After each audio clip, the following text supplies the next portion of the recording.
আমাদের একদম বাড়ির কাছে কিন্তু কালী পুজো হচ্ছে। তো ওখানে আমরা বাড়ির সবাই মিলে যাব পুজো দিতে। আর আজকে তো ব্রত রেখেছি একদম না খেয়ে, নির্জলা উপবাস নয়, জল খেয়েই আছি। তো এখন রেডি হচ্ছি তাই জন্য। আর আমরা কোথাও গেলে সাজুগুজু করব, এটা তো সাধারণ ব্যাপার, তোমরা তো জানোই যারা মেয়েরা। আর এখানে আমি আইলাইনার পরে নিয়েছি। বেশি সাজবো না, সিম্পল সাজবো, কারণ একদম বাড়ির কাছে। আর রাতও হয়ে গেছে, তোমরা তো জানো যে কালী পুজো অনেক রাতে হয় এবং সারা রাত ধরে হয়।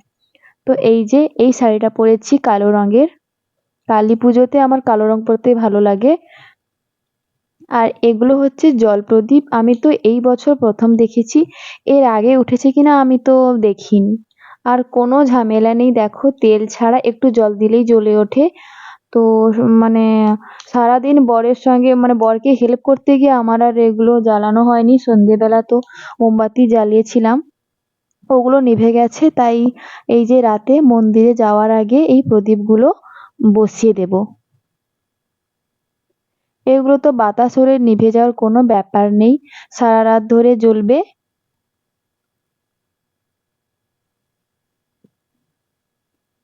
তো চলো এখন যাই তুলসী মন্দিরে।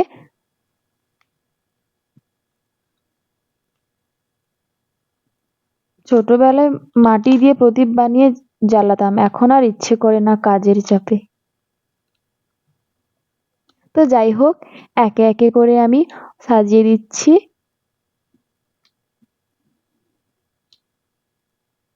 আর এগুলো কিন্তু এক একটা 15 টাকা পিস নিয়েছে, 20 টাকারও আছে।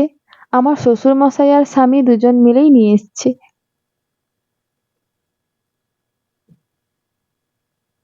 এবার সিঁড়িতে দুটো দিয়ে দেব। তোমরা কারা কারা এই প্রদীপ জ্বালিয়েছো কমেন্টে জানিও।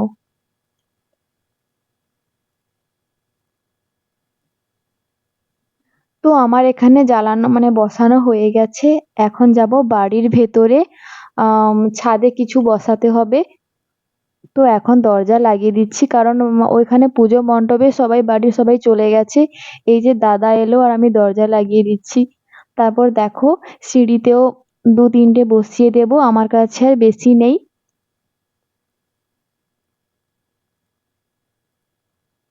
বসানো হয়ে গেছে, এবার চলে এসেছি পুজো মণ্ডপে। আর এখানে দেখো পুজো শুরু হয়ে গেছে।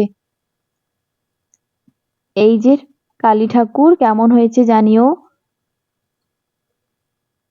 আর এখানে সবাই বসে আছে, বাড়ির সবাই, পাড়া প্রতিবেশী। আর ওখানে আমরা বসে আছি দেখো ঠাকুরের সামনে, মানে যারা যারা অঞ্জলি দেবে।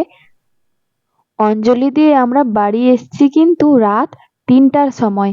এসে একটু প্রসাদ খেয়ে আমরা শুয়েছি রাত 4টার সময়। রাত 4টা না, তখন ভোর হয়ে গেছে। তো কেমন লাগলো ভিডিওটি অবশ্যই কমেন্টে জানিও কিন্তু। দেখা হচ্ছে পরের ভিডিওতে। টাটা।